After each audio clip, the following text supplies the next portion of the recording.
Hi, I'm Austin Wintory, and this is the Game Maker's Notebook. Today I talk with the composer Gordy Haab, who has had a pretty spectacular career as the heir apparent to John Williams. He has written, by our estimation from this conversation, 4 times more Star Wars music than John Williams has at this point, by scoring just about every major Star Wars game that has been made over the last 10 to 15 year period. And he is just exploding with musical insight and wisdom. We got into a lot of depth about all of it. It was a blast. I actually really felt like I learned quite a few things from our conversation, and I hope you do too.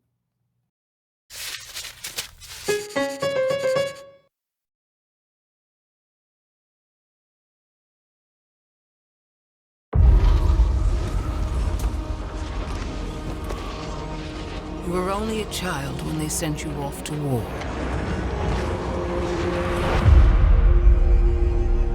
Now look at you. The weight of a galaxy on your shoulders.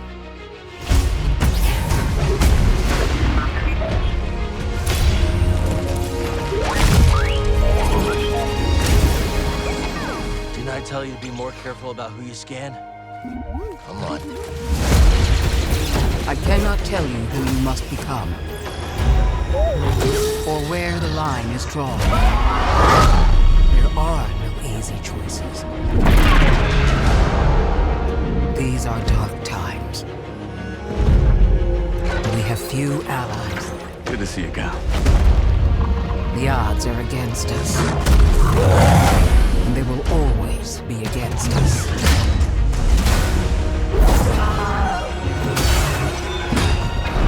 Now or never! Seems our destinies are intertwined.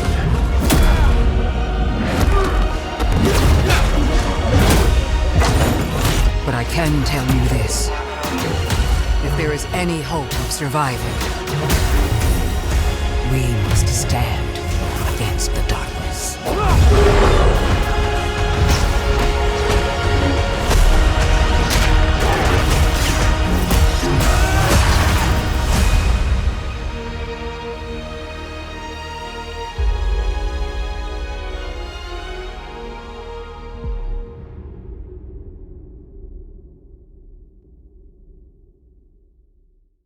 Gordy Haab, somebody whose last name took me a long time to feel like I was pronouncing correctly. You must get a lot of Haab. Yeah, I get Haab more often than I get Hab, honestly, to the point where I've just stopped correcting people. Now I accept either. So I think if I had not heard you say it, like I was listening to an interview and I had one of these private, it's Hab. What is the etymology of Hab, actually? It makes me realize I've never asked you that. Yeah, so Haab is probably what it originally was. Does that mean it was German? German. Yeah, okay. And, when my family immigrated from that side of the family immigrated from Germany during like the First World War, it was unpopular to be seen as German, I suppose. So they tried to Americanize the pronunciation. That's exactly where Wintory comes from. Is it? Interesting. Because the family was named Weinberger. And they were like, fuck Germany, we're done with this shit. It was 1939 and feeling salty, and said they tried to invent what sounded like an American name, and Wintory was the concoction, and has left people confused for the last 90 years as a result, because they go, what Wintory is that? And it's like this origin of that? Yeah, I get all these guesses that are basically just a reflection of the person making the guess more than anything, because it's not grounded in anything, but in any case, thanks for jumping on. You've had a rather excellent year so far. I can't think of many composers with New York Times billboards of their projects. That's a pretty rare coup. That was pretty cool, I'd have to say. Yeah, for real. So congrats on that. Sort of King Star Wars himself, with Star Destroyer over the shoulder accordingly, and you're obligatory. Yep, you gotta have it. Yep, and what we can't see, and unless you've changed it, is your also rather awesome Star Wars rug beneath your feet. Oh yeah, exactly. Right now, yep. Which I'm a fan of. Yeah, for sure. So obviously, there's a lot to talk about. All things Star Wars, but why don't we just kind of be slightly formal almost about it, and let's go back to the earliest days, because I know the exact moment. I would love, basically, tell me the story of what led you to all of this, because at some point you'll name the project that became the first time I knew who you were. And I'm very curious how much runway before that there is, because the classic phenomenon of everybody always comes out of nowhere. Yeah, of course. Everybody else, like 10 years prior to that. Yeah, exactly. So that's where I'm curious. Yeah, for sure. So I can go way back, but I'll start when I moved to LA. Yeah, I want to hear sperm and egg onward. Yep. All right, there you go. So 6 years old, saw E.T. in the theater. Only remembered the music, forgot all the characters. My parents thought, let's get him into music. It wasn't emotionally traumatizing to see that movie at that age? It was a little bit, but the takeaway for me was I was singing the theme. It's like getting grilled by my parents, like, what did you think of Elliot's character? I'm like, who? But I can sing the melodies, so it was just, I just latched on to music pretty quickly, and that kind of like, was the beginning of me sort of exploring music as something for fun. Eventually became something very serious to me. Fast forward, I moved to Los Angeles to go to USC for the film scoring program. Well, actually, wait, before contained within that fast forward is a really crucial juncture, because every composer has that moment where they start music lessons of some stripe or another as a kid. Yeah. And then realize, I actually kind of want to write music instead of just become a pianist or a trumpet player or blah, blah, blah, blah, blah. How did that happen for you? Yeah. So I mean, a couple things I think factored into this. So the first instrument I ever played was guitar. My dad's a guitar player. He taught me to play. And so I started a rock band. And I mean, we sucked, but we didn't have any songs. So somebody had to write some songs. So my buddy and I in the band decided to start writing songs together. And that was sort of my first, take at, writing music, creating original music. And I just really enjoyed the process of doing that much more than the result, so to speak. Just the idea of like bouncing ideas. Yeah, exactly. It's totally like the 3-chord version of Gordy. And it's so mind blowing. I can't believe I've never actually known that about your background until this moment, because I think of you as one of the most rigorously capable composers from the other side of the tracks. Like, you think of there's like the John Williams types and then the Danny Elfman types. Right. And what you're describing is that you secretly started in the Danny Elfman world, and then kind of like under cover of darkness, you kind of ran the border. Yeah, in a way, yeah. I mean, it's actually kind of true. Yeah, I was like straight up started as a wannabe rock guitarist and songwriter, and that kind of, then I started also playing trombone in the middle school band. So and that was like a thing, and I actually really enjoyed that as well. So that's like how I learned to read music and play in an ensemble and kind of understand how music works in a large ensemble setting, that kind of deal. Plus, Wind Ensemble always plays like contemporary work, and totally, they're not just mindlessly kind of plumbing the classical rep as exactly. Yeah. In fact, I'd never played in an orchestra until I was in college. I mean, we had no orchestra to play in where I grew up in the small town of Mechanicsville, Virginia. Mechanicsville sounds like a town that Tim Schafer would name the town in some, like in a LucasArts 90s point and click adventure where you need this sort of every town USA kind of vibe. Yeah, exactly. And it kind of was that in many ways. Amazing. I mean, I was born in Richmond, which is a city in Virginia. If you know of a city in Virginia, it's probably Richmond. Yeah. So I was born there, but probably like 8 or 9 years old, we moved slightly outside of Richmond to the lovely town of Mechanicsville, glorious, where I found myself, not having a ton in common with the kids around me, because I was like really into art and music, and Mechanicsville, the kids were into like, farm equipment and Say, cars and electrical engineering and the name kind of says it all. I mean, it really does sum up the town. I mean, there was it's Jason Mraz of all people also grew up in Mechanicsville, and we went to high school together. That's like the one other like that's music novel. person that sort of like dropped on the scene. Yeah, no. So we're still actually friends. And that's so funny. I never knew that either. Yep. Kind of a weird little background. But playing in the marching bands and stuff like that, and it was always out of sort of necessity that I was writing music because, hey, we'd want to do something in the stands at a football game, but the band director didn't have a arrangement of a song. And I was really into writing music by that point. It was sort of a thing I was getting into. So he would say, hey, you want to do an arrangement of X song for us to play on Friday night? And I'd do that, and we'd rehearse it once and play it. And I started doing that pretty often. And that led me to want to write, when you're 13 years old, the notion of I'm going to write a symphony is so pretentious and absurd. But, I was 13. So that's what I wanted to do. And I got about, 8 minutes worth of that written. Hey, that's pretty good. I wrote this piece for the high school wind ensemble, and we got to put it on a concert, and, people clapped and, and it sounded cool. And like all the other players in the band, they all like enjoyed playing it. And it was like a moment for me, like I could get used to this. This is fun. This is a abstract way to create art and, do something I enjoy and actually get to see it sort of unfold in real time in front of an audience and, get a reaction.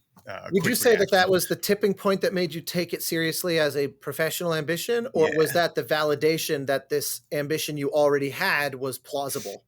So it's kind of a bit of both. I mean, that was the tipping point that made me consider, I could probably pursue this as like a real hobby or maybe eventual career. I'd always thought about the idea of going into music, but I had sort of imagined I would go into something more on the performing side of music. And then the writing thing would always just be this thing that you did because nobody else could do it. So I'd always have like sort of a job. I could be the arranger in the band or whatever, right. Which, trombone players as a group tend to be arrangers because there's so few gigs for trombone. So we have to do something else in music to keep alive. Make your own. Yeah. So it's kind of common. And, it just kind of made sense for me to like, try to learn how to write for different sizes of ensembles and that kind of thing. And like, do the arrangements for the bands I was playing in. But that one concert, that piece that I had written for this wind ensemble and like getting to hear it on a concert and getting a response from it, that was the tipping point that was like, maybe I could pursue composing music as my main thing rather than performing it.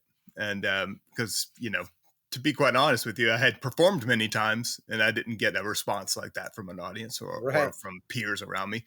It was the composing thing that sort of gave me this instant sort of feedback. And, that could be for a number of reasons. It could be because I sucked as a performer, which is very likely. But for sure, this thing actually kind of succeeded and it was a lot of fun. And so I'm like, well, maybe I should do this. And then I started getting into it. I wanted to write more things. I would ask friends like, hey, can I write for your little, brass quintet or whatever and do that, or write for string quartets. And so I just got into doing it. And I knew nothing about writing music. I was just writing by ear. I knew enough about reading music so I could actually like write things, notate it. But so it was all driven by instinct. You hadn't studied theory or any kind of composition lessons. Totally. Yeah. I actually didn't really study writing music or do anything like formal for like composition training until I got to college. Right. So everything up to that point was just me kind of figuring it out by ear. Yeah. And, honestly, I think that's like a really valuable. Reverse engineering music. Yeah. Bach would take Vivaldi manuscripts and recopy the parts as a way to learn and just to learn it. Yeah. Yeah. Exactly. It's a pretty time honored way to do it. And you learn differently than when someone else has curated what they think the takeaways of, this style of counterpoint or that way of orchestration, blah, blah, blah. When someone's already funneling their interests, it's going to bias you. But if you're just like, oh, wow, I really like the way the violas sound here, and it's only because I've fixated on them just by following my nose. That's going to just Exactly. take you new places. It totally does. And, sometimes I'd do something that probably was completely wrong, but it would result in something that sounded really cool to me. And, a lot of those things ended up in my bag of tricks over the years, and right or wrong, I liked them, so I kind of held on to some concepts that I'd come up with early on. And, and it was in a way like when I actually went to college, and I went to a school in Virginia called Virginia Commonwealth University, which is in Richmond, where I was born. And it wasn't really until then that I sort of started discovering that it wasn't that I was doing anything wrong. It was that there were easier ways to do the things I was doing, or more effective ways to get the same result, that kind of thing. And I found this, I found like a true mentor in this guy that was the jazz arranging instructor at the school. This guy, Doug Richards. And I wasn't studying jazz, but I was really into jazz at the time. And I went to college for music education. I mean, I had not even considered like doing a composition degree. It was sort of like, everyone would say, well, you could study composition, but when you leave, you have this degree in composition. What are you going to do with it? At least have some kind of like fallback plan. So I was like, okay, I'll focus on composition while I do an ed degree, And it wasn't until I met this guy, Doug Richards, who was running the jazz program, where I sort of feel like I found my avenue, and it was really in jazz performance and jazz composition. And he kind of took me under his wing, and I changed my major to be jazz composition. And that is ultimately what I have as an undergrad degree, is a degree in jazz composition. And this guy, he kind of like put me through the ringer. He was like one of these old school, tough teachers that, I mean, not necessarily like breaking my knuckles with a ruler kind of thing, but if there's a modern version of that, it's like the Damien Chazelle movie, the Whiplash. Yes, honestly, and I'm not lying to you, it is well rumored that character is based on the teacher that I studied with in Virginia. Really? Yeah. Oh wow. Yeah. That's hilarious. I've seen music stands fly across the room that these things happened, and we all loved him. And that was the thing. It was like, yeah, we were potentially getting abused, but we all respected him so much. I think that film does such a good job at walking the line between it's not trying to defend his abusive behavior, but it's also not trying to say that if you want to try to be truly great, that this isn't going to help push you there. Like the film kind of lives in that gray area of that middle zone, because, there's no denying that while there's many ways to try to derive greatness from somebody or help them achieve it, this is definitely one historically. It's an avenue.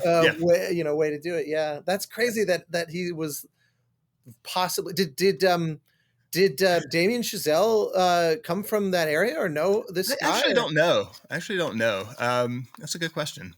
I'd be curious to know like what the origin of that is, but in the jazz community that has been discussed many times. Wow, that's so Doug funny. Richards, because anyone that studied with Doug Richards kind of saw that movie and were like, oh shit, that's him. Oh my God, I remember being on the other end of that. I was one time the trombone player in that band where he's just like, nope, it's wrong. Play it again. Play it by yourself. Play it over and over. And like, spend the entire rehearsal on like 2 measures by myself, just like slowly melting into a puddle of tears while all my friends just listen to me get, completely tortured. Now I get why you're such an asshole. Exactly, man. It's so clear. You're so prone to such volatility and like flying off the handle that now I get it. Oh man, that gave me like a strong foundation musically, but also like really thick skin, if you know what I mean. So which is valuable. Destination Los Angeles. So yeah, I mean, certainly valuable in this business. So I just remember like he would do this thing where randomly he would just stop class, pick a person, and set a stopwatch, and and give you a chord quality, say dominant 7th chords. Go. And you had 20 seconds to recite the names of all the notes and all the dominant chords around the circle of fifths, like C, G, B flat, F, A, C, E flat, blah, blah, blah, just like rattling it off. And so like I would as I'm walking to and from school every day, in the cadence of my own walking, I'd just be reciting the like chord tones of every possible chord quality, like just kind of building this stuff into my head. So, cause I wouldn't want to be embarrassed in class, I know I and shouldn't romanticize what that kind of grilling does to somebody, but it's, I mean, you know how I feel about your writing. I like to not be shy about it. And especially in the, we'll get to the present day soon enough, but just, there's a real difference between somebody who has sat in front of a sequencer and gotten pretty competent at writing orchestral music based around the feedback they get from sample libraries, right. versus somebody that seems to have that deeper kind of genetic relationship with it. There's a real, you can just feel the difference in the handling of all the rudimentary elements, the voice leading, the voice leading and the voicing, sort of horizontal and vertical both, are real good tipping points. And it's pretty hard to get that confident in one's technique without some version. It doesn't have to be overtly sort of hostile, but right. Yeah. But just, it really does actually explain in a way that I hadn't appreciated until this conversation, how you have such confident control over these elements, because you had to live in the music deeply. This wasn't just, Thursdays at 2:00 we're doing this. It was like, it really does sound like that whiplash, like you have to break up with your girlfriend because you need all the time possible, kind of thing. I mean, it was, in a way it was like that, I devoted, well, I also went to undergrad for 6 years. So, but that's a different story. That was because I wanted to take a bunch of classes that had nothing to do with my major, like scuba diving and tennis. I was having a lot of fun with the fact that I had a scholarship. So it was, kind of nice. I took the long scenic route, if you will. But so I had, I guess 2 years of like working with this guy in a classroom setting. And then because he sort of latched on to me as much as I latched on to him, and he took me under his wing and became my mentor. And I studied with him privately for another 4 years after that. And we became like extremely close. Like I still consider him like, my strongest mentor and one of my closest friends. So, hey, if you're listening, I'm not trying to talk shit, baby. It's all good. Although I don't think he has a computer, so he's probably not listening. All that stuff, man, it worked for me. I don't know if it works for everyone, but like that sort of that hard ass, mentor, mentality kind of, it clicked for me at the time when I was young and sort of still like, malleable and, could have gone off of multiple paths, and I really wasn't exactly sure what I wanted to do. And, I knew I wanted it to be music and I wanted to write music. I didn't know what style of music or, and so what ultimately kind of came from that is that none of that even mattered if you learn the fundamentals of writing music and how music works and how the instruments work and what they're capable of and how voice leading works and how it can, change the effect of something musically, or what rules to break in order to get an effect. It's like knowing the rules in order to break the rules, kind of thing. And so I just got really into it, and I took all of his advice very to heart, and really just studied and practiced, and got sort of good at my craft. And at that point, like after I finished undergrad, it was really a matter of where do I go from here if I really want to pursue like an actual career where I make money writing music? Because like, there were a couple options for someone in, who's a composing student. It's like, you could go teach it. You could be, hey, if you're independently wealthy, then freaking awesome. Go write your concert music and you don't have to worry about how you make a living. That wasn't my case. So it was either like find a patron or find an industry where they actually pay people to write music. And that at that time to me was film. Right. And it all kind of tied in because like the original thing that made me really love music in the first place was actually the first time I experienced music in a film. That's the first time in my life I can recall noticing music in sort of that visceral way that really just like, dug into my soul. I mean, I loved pop music, and I can remember like, the day that Thriller came out, and I waited in line to buy my copy of that album with my parents, and that was Oh, wow. impactful, but I loved that music because it was fun, but it didn't have like this, it didn't make me cry, you know what I mean? But E.T. did, and it was something about the music that was making that happen. And so I just had this fascination like all my life with the emotional impact of music, and that seemed to be like very prevalent in film. So it just seemed fitting that I go into film. So I made the exact opposite choice and decided to go to Manhattan School of Music for grad school. At which point I had a teacher there who said, hey, I think if you really want to do this, you should look at USC because they had this film scoring program. It's a 1-year thing. And before I even started at Manhattan School, I stopped in my tracks, applied for that program, was accepted, and then moved to LA like 6 months later. So does that mean did you go to the MS for half of one semester? Yeah. Wow. Yep. I got halfway through a semester before I was like, you know what? You're right. This is the wrong path. I think, did Elliot Goldenthal go there? That sounds familiar. I feel like he's among their kind of noteworthy alumni, but I could be making that probably makes sense. And I was like I was definitely more in the jazz program, so I didn't really dabble much in the classical side of things. But, I also figured out pretty quickly that, writing jazz for a living was like, was an exercise in torture. So, the film thing just was looking prettier and prettier. It's amazing how in a world where it's really difficult to earn a living as a concert music composer, somehow jazz composing is like, hold my beer. You don't even know how hard it can be. I mean, in a way it's true. I mean, jazz musicians tend to understand music on such a deep theoretical level. Obviously like we study classical theory and that kind of thing, but then when you get into jazz theory, it's like, it's basically the evolution of classical music theory. 100%. The way music functions, the way chords and harmony function, it's just even deeper in jazz in a way.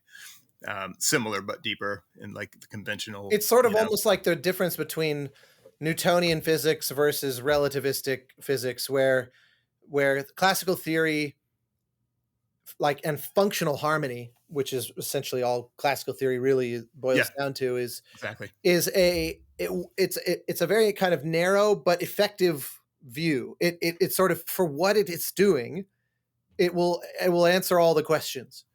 But quantum mechanics and sort of relativity say, but there's actually quite a lot more going on, especially at the edges where things are at their craziest. And that's where sort of jazz to me would be a good corollary, because it's sort of like it can analyze relationships anywhere of any sort.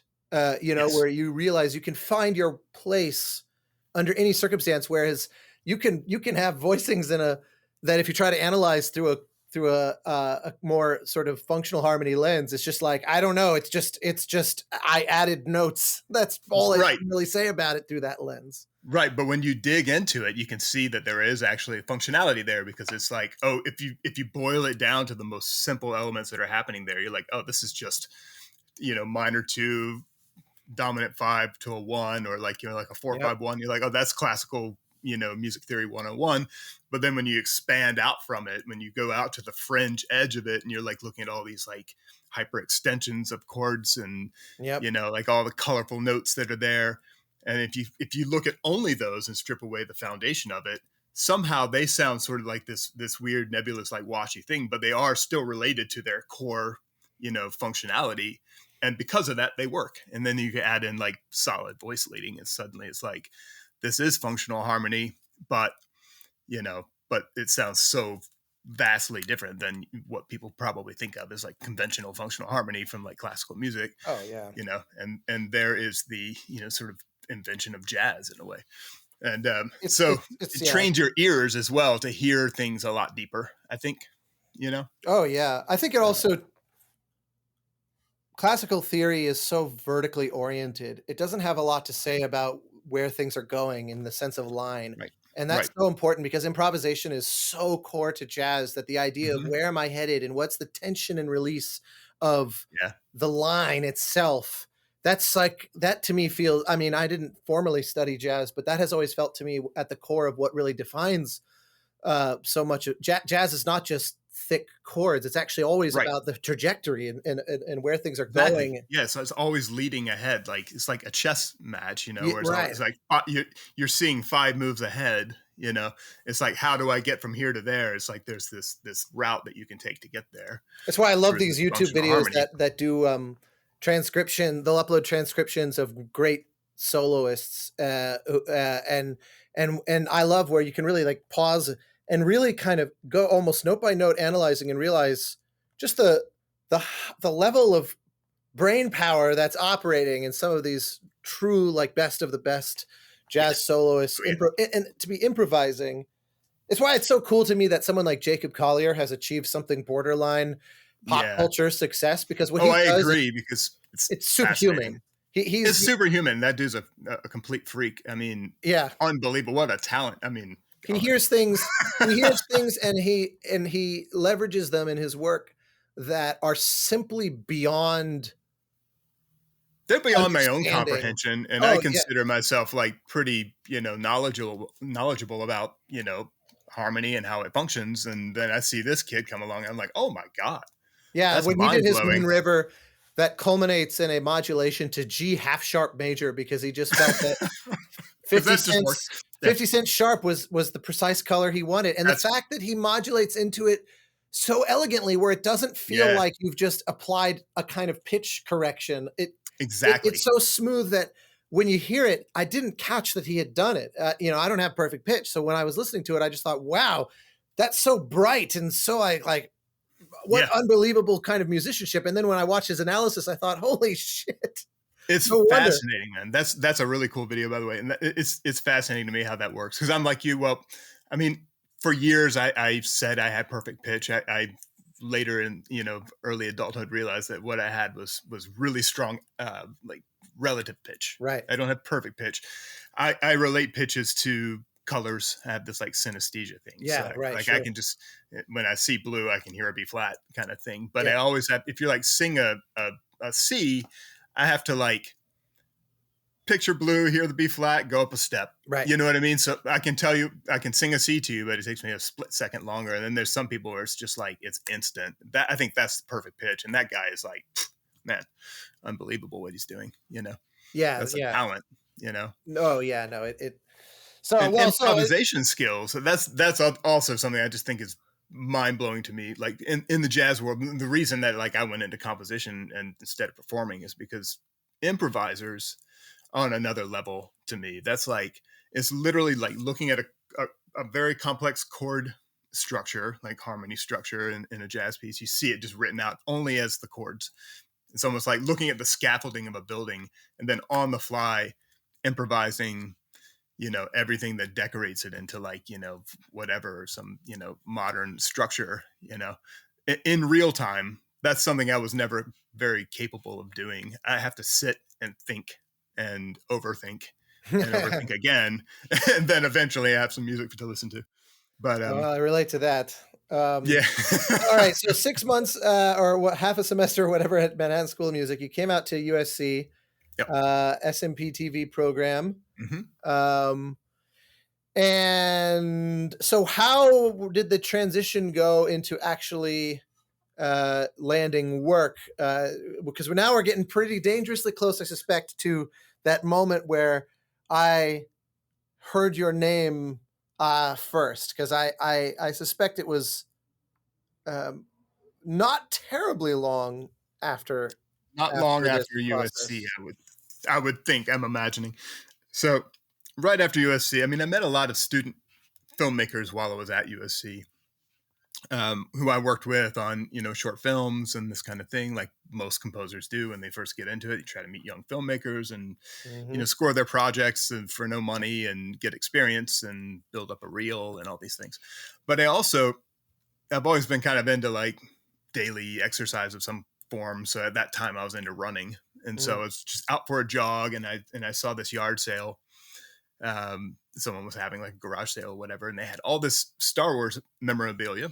And I thought to myself, on my way back, I need to stop there as like an uber Star Wars fan and go see what this guy has, because he might have some toys that I didn't have as a kid that I need to snatch up.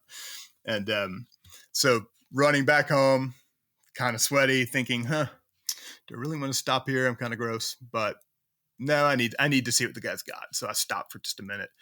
And the guy that was running the little garage sale was this guy, Mark Zickery is his name, but he was running this group of filmmakers that would get together once a week on Thursday nights at the IHOP in Hollywood to troubleshoot their independent projects. You know, each person would get a couple minutes to say, this is what I'm working on. These are the speed bumps I'm running over. And then the group would sort of brainstorm together and help each other out. And he said, come check it out. And so I went and I brought like this old school boombox and a CD of some of my music. And I was like, I took my 3 minutes and I said, here it is, hit play. That's who I am. And then people started hiring me out of that group. Wow. And, wait, but did you get any Star Wars stuff from the yard sale? I need to know. I didn't buy a thing. Because everything you had was like legit perfect condition, and they were all like selling for like, this little toy was like $1,000 or something. Okay, so it's not yard sale. It's not the right venue. I was a broke composer just out of school, so so funny. But I did meet a guy that introduced me to like 100 filmmakers all in one, swipe. Yeah, that was pretty impressive. Yeah, pretty sort of whatever the really good version of stamping on a landmine is. Basically that, yeah, and amazing. A couple of the people, one of the directors that I had met there was working on this little horror film, this little short film. It's kind of a take on the monkey's paw, which is like kind of a famous little story that's been done 1,000 times. Mm-hmm. And so I scored this thing, and he showed me this other film that he had made a year or two before called Ryan versus Dorkman, and it was he and his buddy fighting with lightsabers in like an old, tortilla factory. I mean, they're just in like the regular clothes fighting with lightsabers, but the choreography was so fucking awesome. And I'm just like, oh my God, that's amazing. He's like, I'm making a second one. Do you want to score it? And I was like, I 100% would love to score that. That would be like super cool. And this is like, when YouTube was sort of just kind of a thing, right. Like early 2000s, something like that. And, so I did this thing. I did it with a good buddy of mine, Kyle Newmaster, who's also a composer. And, because I was busy on other stuff, and I'm like, man, you want to help me out with this thing? It's like 6 minutes of music. We have like a week to put it together. I got them to promise to hire an orchestra, just for like 2 hours. Let's get an orchestra in Capitol Records. Where are they coming up with the money for that? I mean, short films. Yeah, we suggested. I told the guy, the director, I was like, this guy's name is Mike Scott, and I said, hey, Mike, man, if you put a video on YouTube, and attach it to your first one, because it had like 1 million views or something, which was a whole lot back then. Like 1 million views was like insane. I was like, attach a little video to it saying that you're raising money to hire an orchestra to score your second installment of this. And, he did that. He just put his address, and people were sending like envelopes with like change. And in a week, he raised $35,000. Like, what? Wow. You invented Kickstarter before Kickstarter. I kind of invented Kickstarter. Holy shit. So it was Kyle versus Dorkman 2 that I first came across you, because it was one of those of like, wow, this is a pretty legit Star Wars, like sort of like, stab at that sound, and exactly, at that aesthetic. Yeah. And it was so committed to, you couldn't not notice it. But I knew that you had done a recording for an otherwise humble little short film, but I didn't know that this part of it literally just getting mailed. That's so damn. I mean, it was pretty amazing. We were getting like, seriously, just straight. Some people were donating like $1,000, and then other people were literally sending like 50 cents, in an envelope, because they were just fans of the first one, and every single person that sent something got their name in the credit. So it's actually only like a 3-minute video, but it's 6 minutes long on YouTube, because they had the credit crawl is like as long as the actual film itself. Donations. Yeah. Anyway, if you sent 50 cents, it was you were in the credits. So it was kind of a cool opportunity for the fans of the first one, and amazingly, they raised enough money to do it. We got like a 60-piece group in Capitol Records for a couple hours. And 60? 60, yeah. How the hell did you fit 60 in Capitol? We had brass and B and strings and winds. And you were doing the sort of half door, the door sort of split. Exactly, yeah, like half open, and then all the percussion, everything else was all sampled. Right. But no, actually, no, I take that back. The percussion was not sampled. I went over to MB Gordy's studio, and we striped all the percussion, and he just did it as a favor. because we Wow. were just You didn't getting want to to know get each in other on that envelope on that pocket awesome change? money. I was like, I can bring you a couple envelopes of change if you want. He's Yeah. like, no, man, it's good. Just hire me on something big later, And That's funny. and that was my first Star Wars anything, And And what year would that have been then? What's our? I think it was like 2005, maybe. It feels about right. Somewhere around 2005 is my guess. Wow. Yeah, because it Brian was versus Dorkman 2. It's easy to find on there. It's still on YouTube. because I but- remember it going kind of sort of predictably going viral with their because they'd also done proper VFX of the lightsabers and stuff, and it was pretty legit for a fan film. But I also remember being part of or going to, I don't remember actually if my music was on the show or not, but I remember going to a Golden State Pops concert where they, That's right. And they actually performed that. played it. Yeah. That's right. Man, I'd completely forgotten about that. Yeah. Crazy enough, Steve Fox we just had a conversation about 10 minutes before we jumped on this call, and that's the first time we even thought about that orchestra in like years. So that's really so funny. Yeah, no, I always loved that they were always such champions of not just playing film music, but cultivating kind of unexpected choices. And that's a perfect example of one where there's not a lot of concert halls where you can go watch a full orchestra put on a show that's going to include Ryan versus Dorkman 2. You know what I mean? Not only does that never happen, it has not happened since. So, right. but it was pretty cool and it was really fun. And like that was the first time you probably heard anything that I had written. But also it caught the attention of some folks at LucasArts. And they were making an Indiana Jones video game at the time, like right around 2005, 2006. And they were looking for a composer. And a friend of mine from USC, Jesse Harlan, we went to USC program together, was working there as well. And he said, man, somebody from, the audio department just sent me this video. Is this you? And I'm like, yeah, that's me. He's like, oh my God, we're trying to find a guy for this Indiana Jones thing, but it's not working out. Would you be willing to let me use this as a demo? And so he sent it to all the powers that be, and everyone liked it. And that's how I ended up getting hired for my first video game score, was because of this Ryan versus Dorkman thing. And subsequent to that also, wasn't there a period of time where he would also bring you in to orchestrate his stuff that he was doing for those as well? That happened after I had done that game. Right. Once I started to get more, of an understanding of scoring games, and Jesse and I were still friends, but now we were officially working together in that capacity. Right. And so I actually, because of the Indiana Jones thing, is how I landed on Star Wars: The Old Republic, which was also LucasArts at the time, and then there was another Star Wars game, Star Wars 1313, which is like the most cursed Star Wars game of all time. Yeah. Yeah. I mean, it's been made and canceled and made and canceled so many times. I lost count, honestly. But one of those was a score that Jesse had written, and I orchestrated all the music for him. Right. And like went as far as like we, flew to London and recorded it with the London Symphony, and I conducted. It was my first time conducting like a symphony of that size. I didn't realize that 1313 had been recorded. I know that there was a few sort of Died on the Vine. I remember First Assault was another one that I think was also fully recorded and produced. Yep. But I didn't realize 1313 was musically effectively done or close to it. It was in the can. They just pulled the plug on the whole project, but the score was part of the score at least was already recorded, probably a couple hours worth. I'm not sure how much music was going to ultimately end up in the game, but we did about 2 hours of music. And the stuff Jesse wrote was like super cool, and it just sits in a warehouse somewhere. Like I'm picturing like end of Raiders, like exactly, just boxes of scores hidden away. Yeah, but so it's kind of a shame because it's some pretty cool stuff that he did.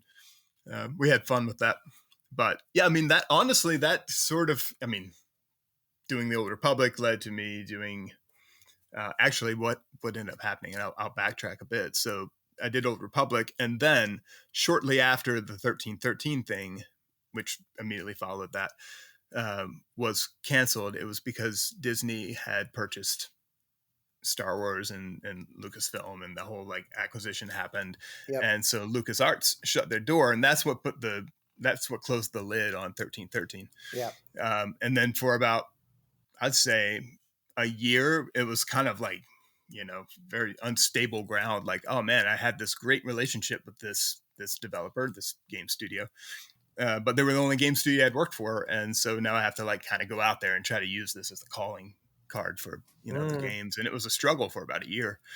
And somehow or another, I ended up landing on this Microsoft game. It was another Star Wars game, and which made it easy because I had a good Star Wars demo for the Kinect system that had just come out. So I did the Star Wars Kinect game. That was sort of like a little interim game that I did that was Star Wars.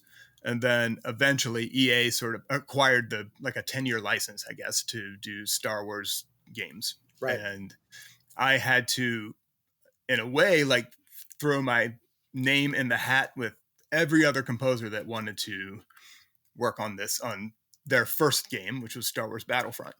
And I was hoping that, my sort of like street cred of having done Star Wars games up to that point would have helped. But it was like, no, they just went right to the, to the very beginning, back to the drawing board, and just like took demos from everyone, and actually did like a blind listening test to choose their composer, which I thought was kind of fascinating. And they narrowed it down to a few, and I was one of them. And I remember Steve Schnurr calling me, who's the head of music at EA. He calls me up, and I've never met him, certainly never received a call from him. I knew who he was. And he said, you don't know me, but I just got back from Sweden. I'm at the airport right now. I met with the studio there. They want to hire you for this Star Wars game. I don't think that you wrote the music that they say you wrote. We need to meet. Oh man, that's so very him. It is totally. And I can say this in complete confidence because he'll tell the exact same story. He loves telling the story.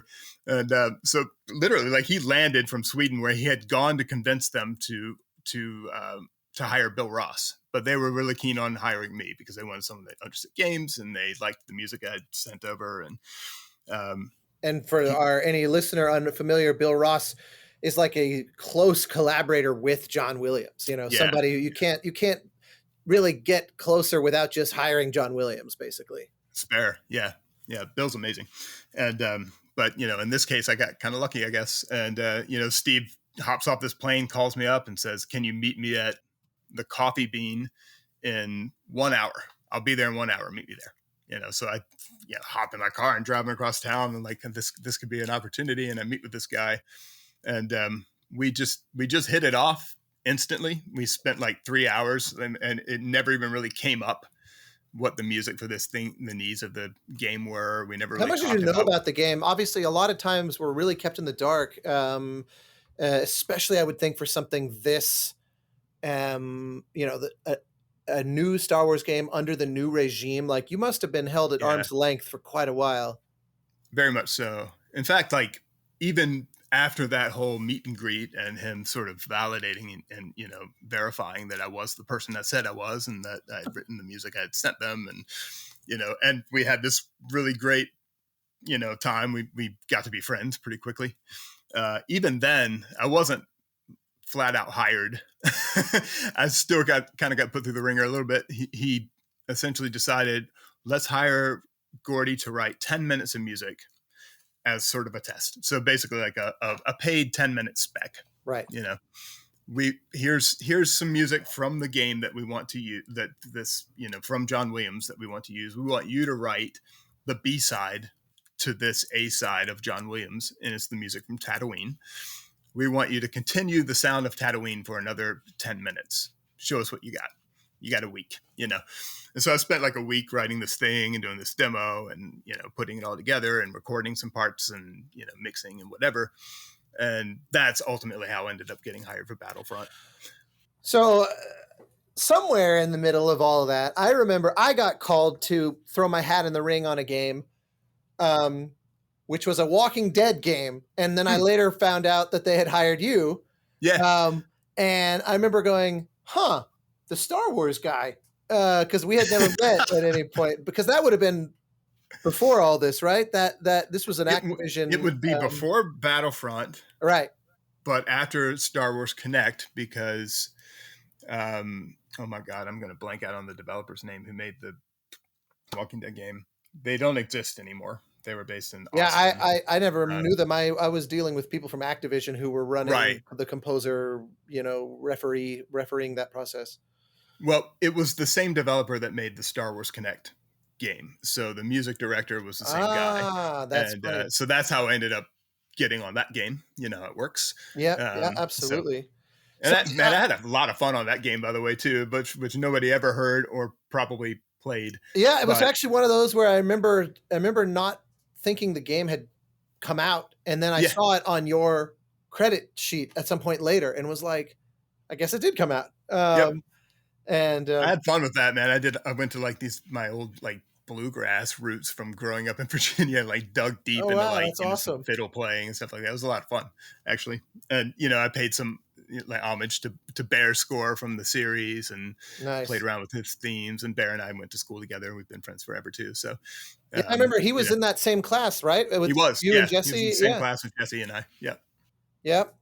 So something else that I'm curious about that I know is I remember. Wasn't there some crossroad where Chance Thomas? Oh yes. Cannot leave Chance out of this. Yeah, I know exactly where you're going. I couldn't quite remember. I just know that I did one of these with him recently where I basically just sat there going, "Are you really retiring? Because is that even allowed?" And he was like, "I'm done, man." And it was basically just an hour and a half of me going, "Really?" But, are you sure? But I always think of him as one of the most kind of graciously supportive and generous of his colleagues type guys. And I thought exactly that before I heard your story, which blew my mind as like, okay, that's on a whole other level. So what was the story there again? So this is pre Steve Schnurr landing and calling me into a meeting and getting hired for Battlefront. There was a period of time where everyone was submitting their demos to DICE. To Ben Mento was the music director at DICE, audio director, and he was taking demos for this Star Wars project. And everyone submitted. Myself, for all I know, you submitted. I have no idea, but Chance Thomas. Actually, funny enough, I can answer that. I remember Kraft Angle calling me and said, EA is looking for composers on a big new Star Wars thing. And I said, let me ask a question. Are they looking for John Williams, like extremely faithful, or are they interested in expanding? Because I said, to be honest, I don't know that I'm that interested in, or even necessarily that I want to potentially put myself out there as even capable of as a full on sort of John B-side. I said that's a thing that, I given enough time, I'd like to believe I have the wherewithal to be able to do that. But I can appreciate from the jump that that's not a trivial task, and it's not that appealing of a task for me. So I said, here's the deal. I had just done. Task, yeah, well, that's a whole other dimension to it. But I had just finished this game called the Banner Saga, which had big, very brassy orchestral, or actually technically it's wind ensemble music. And I said, tell you what, send them that, and then we'll never hear from them again. And that's exactly what happened. Because I said, it's not John Williams-esque at all, but yeah, they were just soliciting reels to find out who to ask to demo. And I said, they're not going to ask me to demo because this is nothing like Star Wars music, but at least that way you can sleep at night knowing, because my agent was like, well, we got to submit, it's Star Wars. And I was like, well, okay, you submit this, and then we can predict the outcome. Right. So yeah. Well, like you, so many of us submitted, and Chance Thomas was one of those people that submitted. But with his submission, he also included an email saying, and I'm kind of summarizing, but this is the short of it. I would love nothing more than to write the music for Star Wars Battlefront. It's a legendary series, and I'm a huge fan of the music it comes from. But there's this guy, Gordy Haab, who does this so well, you really should consider him before you consider anyone else. And another composer submitting for the same project went above and beyond to let the audio director know that I was somebody that should fast forward to the top of the list. And I was, because of that, fast forwarded to the top of the list. I've confirmed after the fact with Ben Mento that was the reason that he put my demo to the top and listened to it and actually considered me. And so I can't imagine many other people doing something like that. That was like It's one not of even the many. coolest things. It's no one. I mean, Nobody does that. It is, and I don't even think it's because people are naturally so like vampirically selfish that they just refuse to think of somebody else. It's just you can't forgive. You can easily forgive people looking out for number one, so to speak. In a competitive industry, you're living freelance. On some level or another, you're kind of living job by job, or hopefully not paycheck to paycheck, but it can get quite close to that pretty easily. And so and knowing the potential consequences of landing a job like this, to say something like that bespeaks a level of character and genuineness. Like the idea that he would say, from his point of view, I am valuing the quality of the final product above everything else, and this is somebody who I think can deliver that beyond even myself. And if you care about the final product, that should be the criteria with which you view it, all my personal ambitions aside. And he's not an unambitious guy at all. Oh, I know. Exactly. I mean, he's like the kind of guy that would go after that job, wholeheartedly and put everything into it to get it, So the fact that he did that is not only just shows, so much character, but it's just, I don't know. I mean, that's like one of the coolest things anyone's ever really done for me in this industry in many ways, because it really did. It's one of the coolest thing anyone has done for anyone ever. I mean, that's fair, man. I mean, I love this guy to the end of time. I mean, he's a sweetheart, and he did something that, like we say, nobody else would ever do. And it really did aid in me getting that job. If it wasn't like the main catalyst that got the job, it certainly was a big factor. And, it would seem to me that it opened the door. You had to ultimately show up with the goods to walk through the door, but he kind of wedged it open in a way that you might have been very difficult or hard pressed to do on your own. Exactly. That's it. I mean, it's that whole luck is just opportunity meets preparation kind of thing. But, the luck in my case was Chance Thomas jumping in there and saying something so kind like that. How did he know? What was the prior relationship? Well, he had heard the music I did for Star Wars Connect, and I had submitted it for like a gang award or something like that. And so he was reviewing those, and like he came up to me at GDC one year after I'd wrapped that score and said, man, I've never heard anyone write Star Wars music like John Williams, to the point where I actually thought it was John Williams. And man, you really have this thing down. And, I guess it just stuck in his head that I was like the cat that could do that thing if needed. And it impressed him, I guess. And, enough so that he was willing to like really stick his neck out like that. That was pretty amazing. Truly. It was. And you're right in many ways. You were saying earlier about like the idea of like, do I want to do something where I have to do the B-side to John Williams? Is that like the look I'm after? Is that like, the hill you want to die on, in a sense? Because it's not just that you have to do that thing, which means that you have to put your own aesthetic sort of to the side for a minute. Mm-hmm. And of course, try to like bring yourself into it as well. But like, there is at the end of the day a huge parameter around what you're writing. A but parameter also, that like 100 million people are going to have opinions. That's it. That's the biggest part. It's like, not only am I potentially pigeonholing myself, but if I'm successful at this, I'm pigeonholing myself. But at the worst, I'm going to piss off an entire fan base for the biggest film franchise of all time. And how's that going to look? So there was a ton of pressure to like deliver what they were asking for, which was like, hey, we want original music, no themes from John Williams, but we want it to be as though John Williams himself wrote it. So you need to get into his head and figure out how he works and write your own original themes, but it needs to feel like he could have done it. And so for Battlefront 1, that was 100% the assignment. Yeah. And what I signed up for and what I committed myself to for a good part of a year. It wasn't until Battlefront 2 where I actually went back to the table and said, hey, now that we've done this thing and it was successful and the score was extremely well received, I would love nothing more than to branch away from trying to be the B-side to John Williams, but let's write an original score for this game that has nothing to do with that. I mean, it still needs to feel Star Wars, but I'd like to do my own thing on this. And that was Battlefront 2.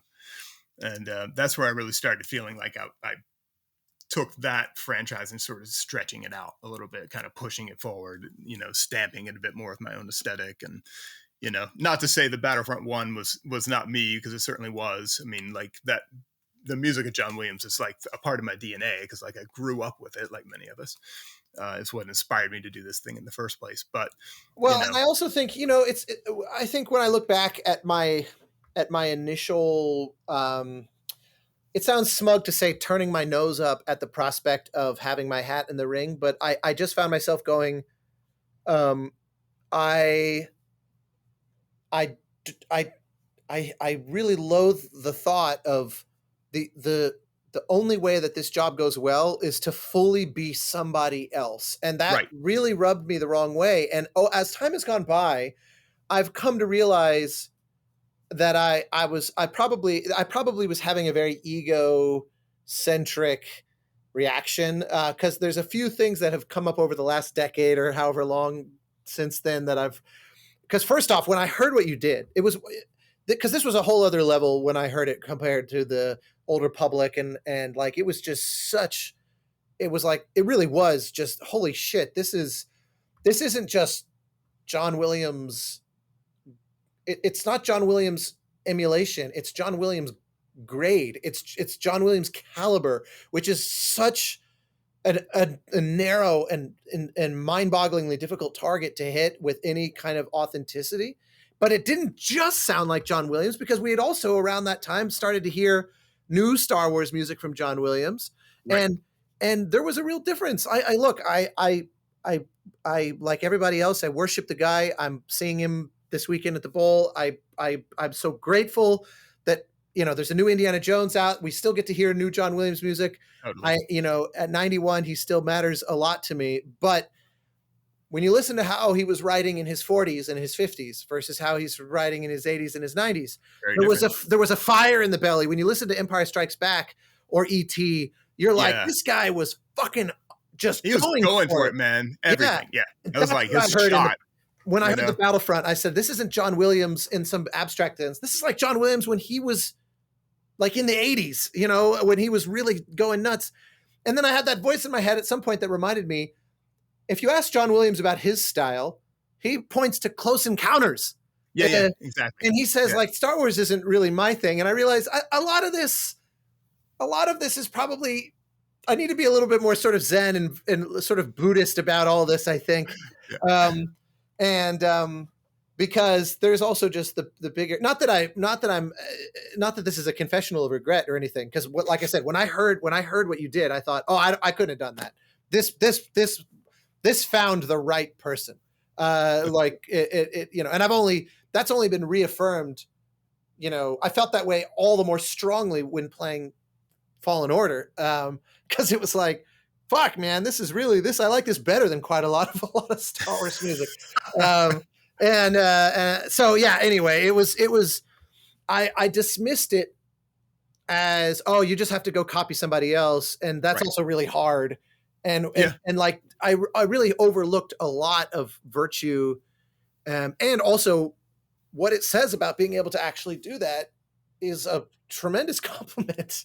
And so, yeah. Well, I appreciate that. And I'll be honest, like when I approached it, Battlefront in particular, because I knew it was a solo act, on Old Republic, there was a team of composers and we had like, it was set in a different time period in the Star Wars universe, so we could get away with things being a little not quite like the original scores. But this was like, Battlefront was meant to be like, you open up that shoebox in your attic and there's all your Star Wars toys from the 70s and, and you're playing with those things. So it needed to fit with that same aesthetic. But, I saw sort of two options. It's like, I can either do like pastiche and do imitation of John Williams, or I can do me, but do it through the lens of like all that music that I love of his. And just, so essentially what I ended up doing was like, I need to, in some weird way, become John Williams for this project. I mean, I don't want to do a sound alike. I don't want people to be like, I can listen to that, piece of music, and I can tell that you were listening to this piece of music when you wrote it. I didn't want that. I wanted to boil all of Star Wars down, absorb it, and then put it away and never look at it again and just write a score, which is exactly what I did. Like, I never looked at a score of his during the entire time I was scoring it. I never listened to Star Wars music while I was working on it. I felt that would be like I felt that I'd be like very tempted to be like, oh, I just want to do one like that. I like that. Yeah, it's like little kind of tips of the hat to this riff or that little and gesture. If you do that, it's kind of like, well, why do that when that already exists and the original is always going to be better? So, why would I want to do an imitation? You said it so brilliantly that I never really thought of it. That all these scores, and with all respect to the various folks who've tried to do this over the years for various projects, it never really, it always felt like someone trying to emulate John Williams as opposed to becoming John Williams. And I think that it might sound just kind of like fluffy kind of platitude language, but I think there is something to that as to why your stuff's just so much more successfully just embodied it without. I had never really appreciated that until this moment, that you're not actually sort of cribbing moments in order to remind us that it's Star Wars. Exactly. Which even he has fallen into, like the new Indiana Jones, straight up quoting the tank cue from Last Crusade or whatever, right in the middle of the thing, where I kind of thought, okay, I get it that through this, as an audience member, I'm supposed to go, oh, okay, I remember that, or I feel that feels familiar or whatever. But I thought he doesn't. Who's he trying to prove? He must have been talked into that because. Yep. I'm sure that's a big part of it, I mean, I heard like little elements of like War of the Worlds in there sometimes too. Like, when I saw it last weekend, it's like, oh yeah, he's pulling from his little bag of tricks. Yeah. Oh yeah. The Tintin. I mean, it's always still brilliant, but he's definitely digging into his bag. There was an almost Horner level lift of the Tintin fencing bit in Indiana Jones as well that I thought, and it's one of those where I can hardly complain because I'm just thrilled he's alive and writing music. Like I'm like, he can do whatever the fuck he wants. I will be thrilled. I will weep tears of joy. But I do notice, can't help it. Yeah. It's hard not to notice. I picked up on a couple of those things. I mean, look, it was like, I saw two roads and then a potential middle path. It's like, either I go here where I do imitation of John Williams, to the point where you can like pinpoint like, oh, I see what you're doing there. That's just that cue, but you kind of did this, you changed the melody, use the same chords, whatever, that kind of thing. That would have resulted in an audience absolutely destroying me for just being a rip-off artist, Or I go completely original. I do Gordy's take on this thing, and I ignore everything that John Williams has done up to a certain point. I do that, I get destroyed. So the only answer is to find some sort of middle path. And the middle path to me was to not imitate, but become, the sound of Star Wars. And I remember doing a talk on it at like a GDC or something like that after Battlefront 1 to come out, talking about my process. And I sort of equated it to, it's like I had two options. I could do a paint by numbers, you know what I mean? Here's a Star Wars paint by numbers thing. And you fill in that every time you see, like A, you put in blue or whatever. Or B flat is blue. B flat's always blue.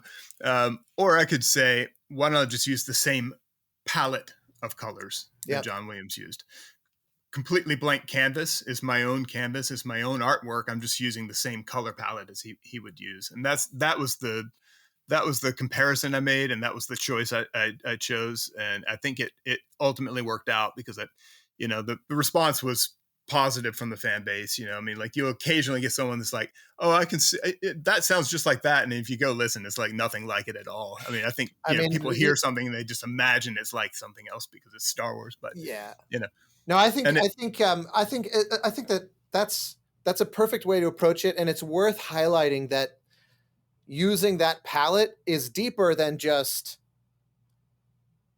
what one might assume you mean by that. Like, oh, it's it's the orchestra configured this way or whatever, Right. because it's a sensibility where one can just intuit, the phrase reaches its end in a certain way, and the harmonies have these kinds of voicings typically.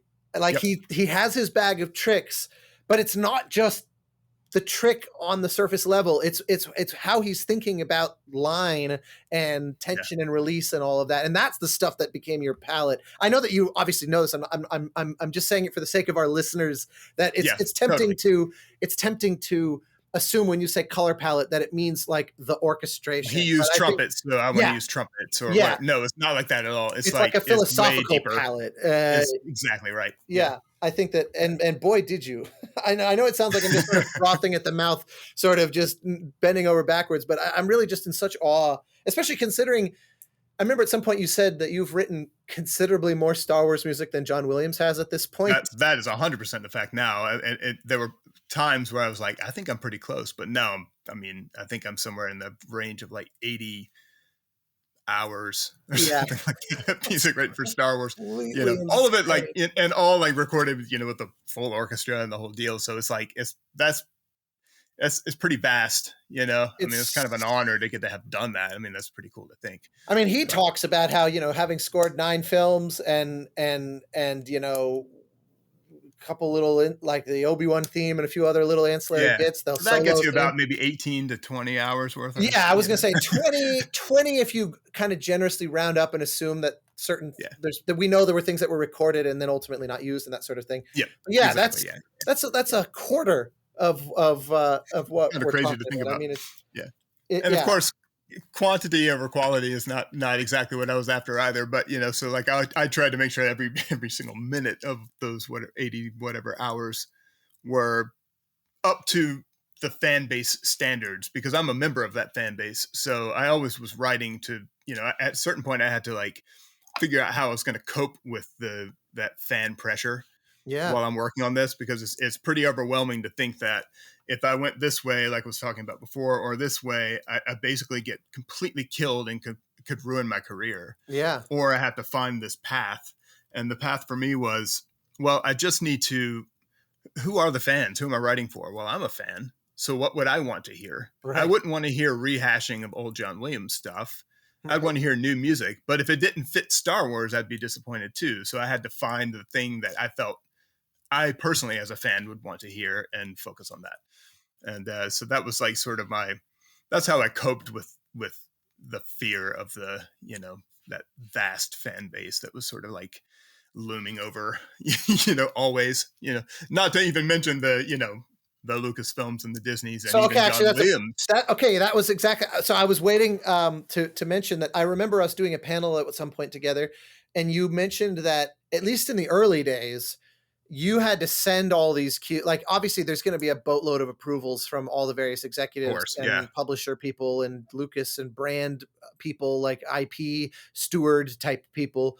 But John Williams himself had to approve or listen to your cues, at least in the early days, right? Like in the early days for Battlefront 1, that was the case. So for Battlefront 1, everything first gets approved by DICE, the developing company making the game, and then it would be sent to Lucasfilm. And we had a 6-week approval process where Lucasfilm would have, or Lucasfilm, it wasn't Lucasfilm Games at the time, but it was just Lucasfilm's music department. So they would listen for 2 weeks. If they signed off, it would go over to Disney's music department. They'd have 2 weeks. And then the final 2 weeks, it would go to John Williams. And he'd have 2 weeks to listen and sign off on things. And so it was like always, everything had to be done 6 weeks in advance of anything, because it's such a long approval process. And if at any point along that chain, somebody had notes, it would get kicked back and the whole process would start again. So it was a lot of oversight. I won over ultimately, like after a while, after like kind of nailing a few cues and making everyone happy, sort of figured out what was working for everyone. Right. It got a lot easier as I went. Did you ever get feedback back from Williams that like just twice, only 2 times. And one of the times was simply because it was a moment where if I did not use the Force theme, it would have been wrong for what it was for. So I folded in his Force theme into something that I'd already written. You know, it was my music, but like kind of like wove it in there, like almost like a counterline. And his thought was that that's just not a counterline melody. That melody either needs to be featured or not in there. And that seemed fair. Yeah, So, I mean, it's probably the most well-known melody. It's, I guess, a toss-up between that and the Imperial March, which is the most famous thing he's ever written. exactly. So I can appreciate the kind of tell Mr. DeMille I'm ready for my close-up attitude about it. Exactly. And it totally made sense. And I got that. It's like, yeah, that is a featured melody. Let's not, you know, give it a back seat.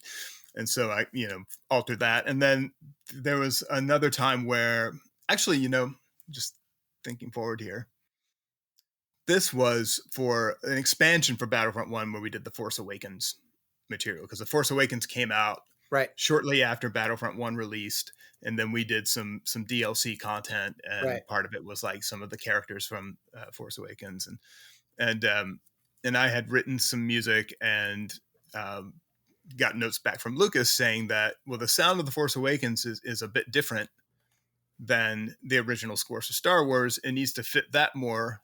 But the movie wasn't out. It was still 6 months out before the film would come out. So I'm like, well, how am I supposed to fit alongside a score that I'm not allowed to hear because it's still, you know, either being written or certainly they're not going to share it with me. And so I found a way to kind of get it over the finish line regardless. But on Battlefront 2, that was a big talking point before I started that project. I said, if I'm going to do any expansions that are based on films that have not come out yet, like, for example, Rogue One, I would like a chance to at least hear the music that you're trying to have me fit alongside of. So with Rogue One, I actually like ended up getting like a little private screening of the film, like, nice. you know, about 8 months before it came out, and got to hear a bit of the original score, which is not Giacchino's score. It was Alexander Despot's score. Oh, I didn't realize that it had ever made it to a point of. Yeah, I mean, it was in there as like as temp at very early stages. It must have been completely different. So different, yeah, so different. You know, and ultimately, like, that sound wouldn't have worked for what I was doing, so we ended up kind of abandoning that sound, and I just kind of did. So did they. Yeah, I know. Exactly. So, but it was kind of interesting because, like, for a while they were saying we need it to sound just like blah, but you're not allowed to hear blah. Right. So, you know, we have to fix that if we're going to do it that way. Which kind of led to a lot of creative decisions on Battlefront 2, where it was like, you know what, do we really need, like, we've sort of proven that we can do nostalgia here. Why don't we stretch out a little bit and, you know, do like a whole bunch of original new themes? We had a story mode in that game. There was like a campaign focused on an original character that was, you know, now part of canon, but like at the time, I mean, it was just in the game. And so that was an opportunity to essentially like write Gordy's version of Star Wars in a way. And that's what I did. And, you know, that sort of like laid the groundwork for a lot of like the sound that I had kind of developed for myself in that franchise that I expanded most upon in the Jedi series. So Fallen Order is certainly like my furthest diversion from the John Williams sound. And then, you know, Survivor even more so. Yeah. You know, like I really absolutely went a lot of Stephen and I, my composing partner on that, we decided from the very beginning that, you know, John Williams was not necessarily going to be our main influence for this score, you know, because there's so many composers contributing to Star Wars at this point, that it kind of gives us the, you know, sort of the freedom to kind of like put our own stamp on it. So where do we take this? It's like, well, let's go back to the original thing that inspired John Williams rather than going to John Williams. So I mean, he was listening to, you know, romantic era, you know, classical repertoire and like, you know, neo-romantic stuff. And, you know, so instead of like trying to do John Williams, what we did is just we dug into those like sources and you know, that inspiration and like use that more as like our foundation, but put it through like sort of a modern spin by like the inclusion of a lot of electroacoustic processing and addition of like synths and getting Alan Tuned water Meyerson to bottles. mix it, and and just we kind of went nuts with it. So it's quite a bit of fun. Something else along the lines of having to get the approvals of Williams, and how that whole thing is fascinating to me, because I just think he's probably really not. He would be listening to mock-ups, and Yeah. he's probably not very accustomed to listening to mock-up. He doesn't live in our world. He kind of lives in the clouds, and he's not Mr. Technology, and Right. so Exactly. Yeah, exactly. mock-ups to him are just gonna sound like shitty. Like, no matter, it could be the best mock-up in the world, and mock-ups It wouldn't also matter. it wouldn't matter. And on top of that, sample libraries are so catered to essentially the opposite aesthetic of him. Exactly. They're so Yeah. built for like that trailer wall of sound, remote control kind of Exactly. vibe, that the mock-ups must have been a little dodgy. Pretty janky. Yeah. Yeah. I mean, hands off to Sam Smythe, who's been working on my team forever, and for the Battlefront scores, he did all the mock-ups. I mean, I wrote everything by hand. That was going to be actually the next thing I went to is in that same vein. You had mentioned you wanted to kind of duplicate the process, and I think that's so awesome. But what an undertaking to then say, I'm going to write by hand, have to hand it off to somebody to reconstruct from a mock-up. I mean, what a labor-intensive process. It really was. I mean, it was a very labor-intensive process that is not completely repeatable on projects moving forward. But for Battlefront, it made sense because I had to become John Williams, as I was saying. So how would John Williams do this thing then? He would sit at the piano and he'd write it on a 9-stave sketch. And so that's actually how I wrote the entire score. And so I would scan that and send it to Sam, and he'd do mock-ups from that. And that's what we would get approved. And once that was approved, I could take his mock-ups and export the MIDI into notation and orchestrate from there. It was almost like, when we were negotiating, like, deal points in the contract for Battlefront and budget lines, there was a line for orchestration. And I said, rather than us hiring an orchestrator, I'd rather hire myself as the orchestrator and take a large percentage of that orchestration budget and put it into hiring someone to full-time do mock-ups for me, so that I can write the way John Williams would write. Yeah. And ultimately, I think that was sort of the recipe that made it successful, because I don't think I could have written a score like that writing straight to sequencer, because it would be so maddening to hear how terrible it was that I would probably make decisions to try to make it sound better. Yeah, that's the thing. That's also probably part of why when I heard it, it felt on another level. It's not just I'm a believer that a composer, it's coming from within. So it shouldn't matter what your tool is. It shouldn't matter whether it's pen and paper, but you're not wrong that there is a certain feedback loop of, you hear the samples struggling to make the French horns do that. So you give it to something else because you're like, well, it's got to get approved and whatever. And we make these little negotiations, even unconsciously, all the time. And those things would have, even if it was the equivalent of periodic little pinpricks, it would have been death by 1,000 cuts, that it would have aggregated into a thing that wouldn't have had that level of authenticity. And I knew you wrote it by hand, and I always thought that was awesome, but I hadn't actually appreciated the psychological impact of the act of making the mock-up on interfering with that process. And I think I think you were, how did you arrive at this proposal? I mean, that's not an intuitive thing in a video game hiring discussion to go, I'd like to write by hand. Yeah, I know, exactly. I mean, honestly, because when I did that little 10-minute spec, I did kind of everything. So I'd sketch a little bit by hand, then I'd go straight into notation, then I'd export that and build the mock-up from that. And I would spend maybe 2 hours writing a little snippet of music and another 8 hours trying to make it sound good with samples. Right. And I just thought to myself, man, if I do this job and it's 4 or 5 hours of music, I'm going to be here until 2030 trying to write this score. If I'm doing it like this, it's just going to take forever. So what made you then, instead of rejecting the write by hand, which would have been most people's instinct in that, to go, well, I guess this is not going to be practical. Yep. What gave you the kind of courage to do the opposite? So Sam, who works with me, I gave him sort of in that moment, I kind of gave him a test case. So I was like, here is a sketch, do a mock-up. I want to see how quickly you get it done. And he had it done, like something that would have taken me the whole day. It was done like, in a couple hours. And it was convincing enough for me to understand that the music was going to work. It didn't sound like what I wanted it to sound like, because it's very difficult to mock up that type of music. Actually, it's impossible, really, to mock up like truly symphonic music with samples, because the samples just don't do that thing well. They're not designed to do that.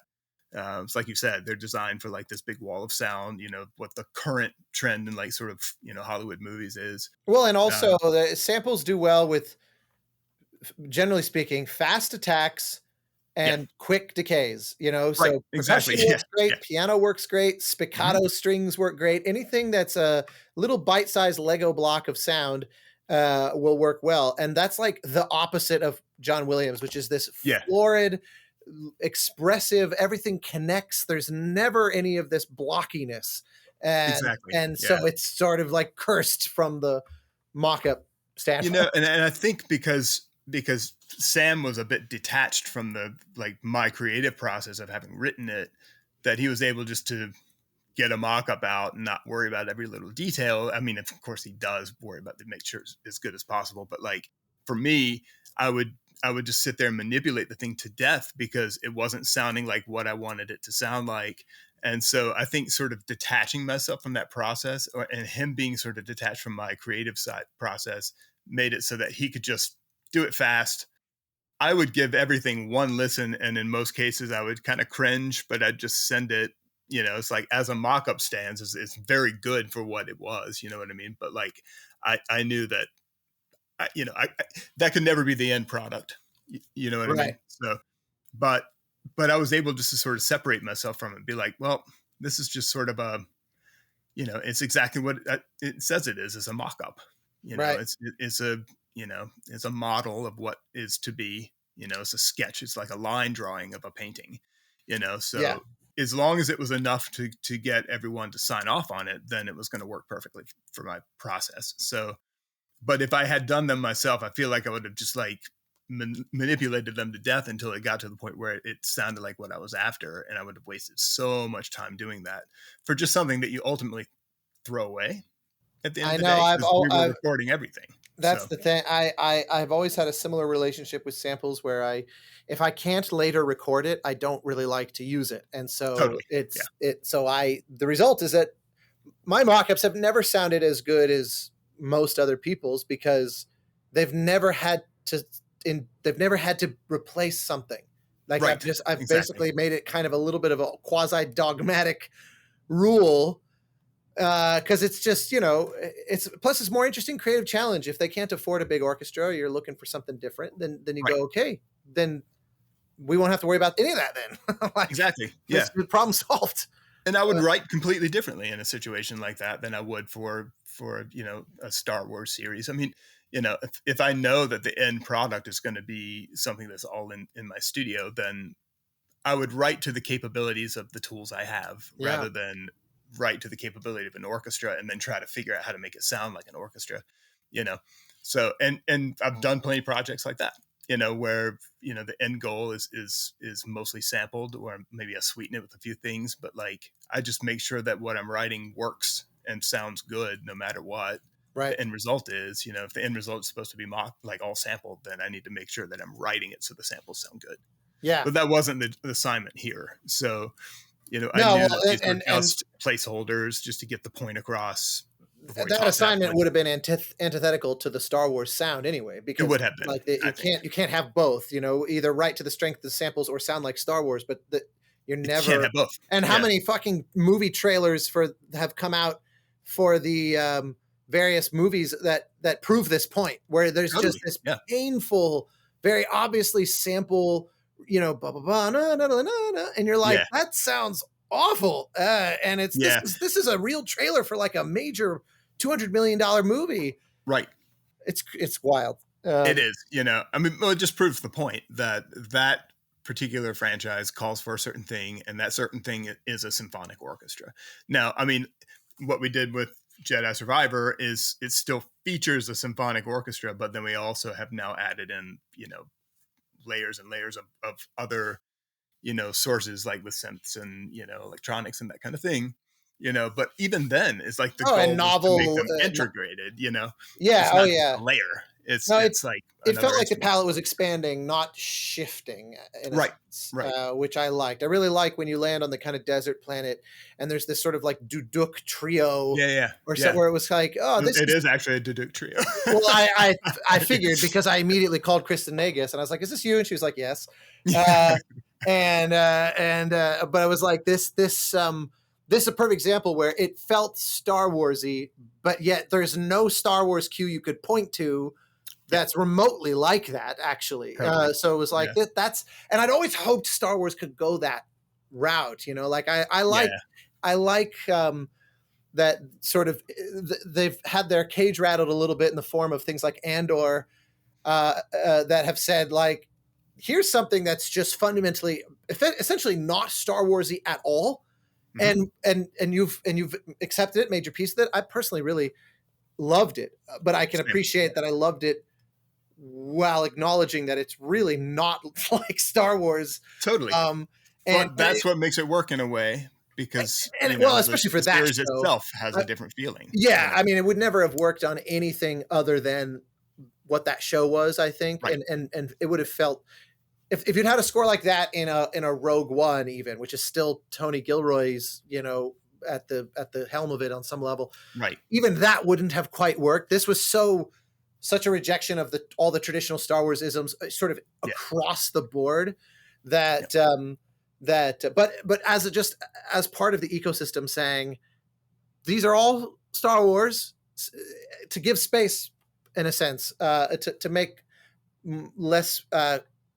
To make more risk-averse executives who would potentially be breathing down your neck back off and let you do stuff that expands that palette. You certainly felt the dividends of that being paid in Jedi Survivor, which was awesome. So that's cool. And culminating in a grand Hollywood Bowl LA Phil performance. That's right. Which not was too shabby. Fantastic. Pretty cool moment there, getting to see that happen.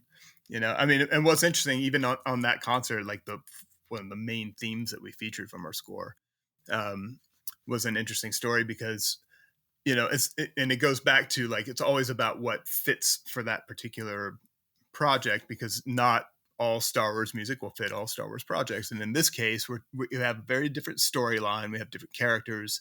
It's in a different time period in the franchise. And there was a need for an Imperial theme, but the Imperial theme from John Williams, the Imperial March, was wrong for the context that it was in.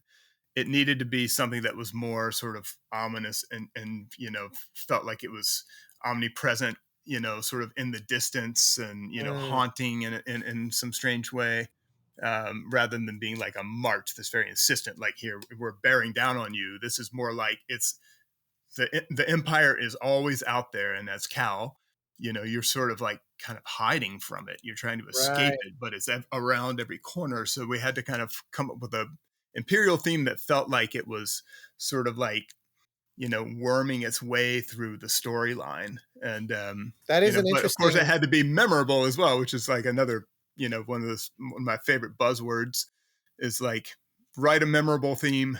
Because I have a firm belief that what makes a theme memorable, beyond just good melody writing, is repetition. It's like, the more you hear it, it will become memorable. Well, it's and very also difficult to remember a theme the first time you hear it, no matter what it is.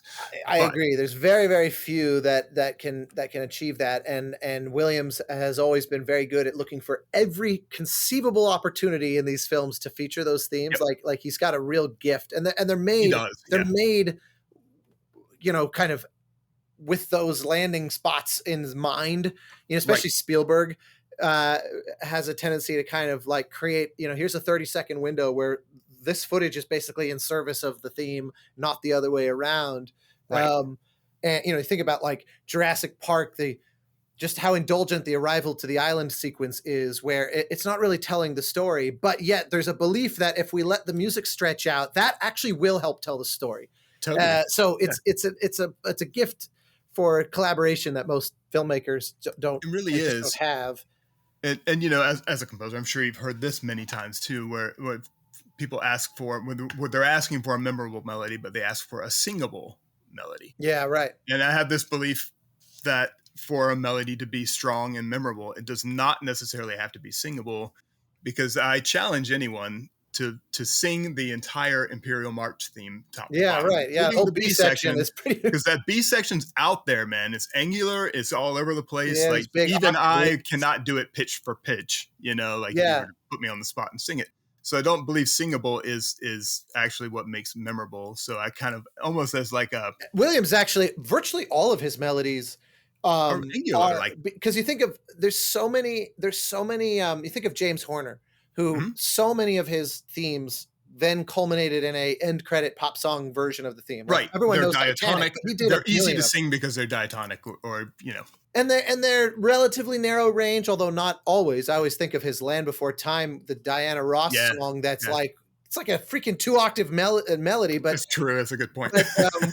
But generally speaking, you know, you think of My Heart Will Go On and the Avatar one, or the Mask of Zorro one, and these tend to be. There is something about a melody that you are anticipating turning into a song that leads you down certain paths, and Williams has almost never done that. He's been involved obviously in some musicals and things like that, but you think about the greats of every one of his most memorable themes, all the Spielberg stuff, you know, Schindler's List and E.T. and Jaws, but then, you know, obviously the Star Wars stuff, none of those could you possibly imagine being turned into a pop song.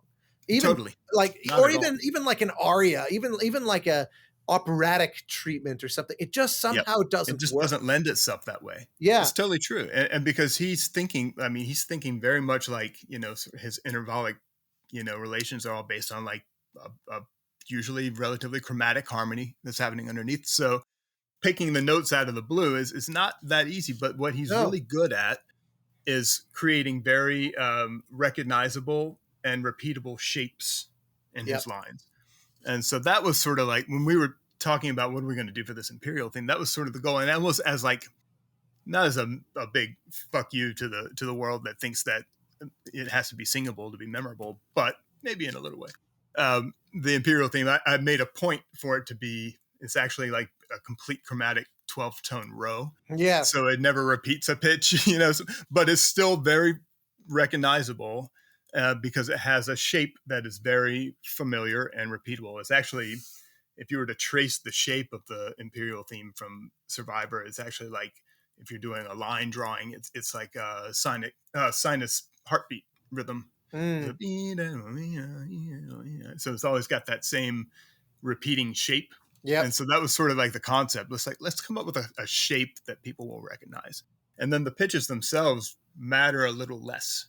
You know? So then I can weave this thing into all kinds of directions harmonically by taking it, you know, melodically into new places, as long as I have that anchor of this familiar shape. You know, and it's so funny that you point that out, because I've tried to explain this to people a lot over the years, that Williams, I thought, proved that the contour is almost the most important thing. It is. Because you could write a melody that goes, you know, bum, ba, ya, hum. And it's like, it feels like a variation on the Imperial March, even though you've stretched it to something that's cartoonishly not that. And that realization, as whenever, you know, early 20s or late teens or whenever, when realizing like you can vary things and make it very obvious what it is. And if it's rhythmically memorable, you can even get rid of pitch entirely. Completely. Yeah, you really can. Think of how many times in a Mission Impossible movie and contour are king. Yeah. You know? Yeah, you're right. Yeah, Mission Impossible is like a great example. It's like just the rhythm itself. You could replace every single note.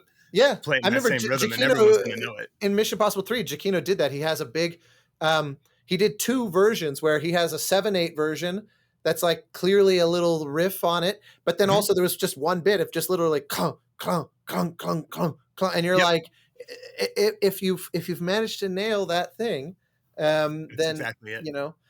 Yeah, that's a memorable rhythm and very catchy, and that's just as sort of effective as a singable tune or a memorable tune. Yeah, I mean, in Survivor, when spoiler alert, when Vader's on the scene, which I think we're allowed to see some spoilers. I mean, even in those cases, like scoring those moments, like I didn't want to go full on Imperial March. Right. Because Vader's there. It felt a little too on the nose, a little too obvious. And I remember thinking along these, contour shape, sort of way of thinking. And I have in the corner of my studio, I have this poster of Vader, but it's just the silhouette of the helmet.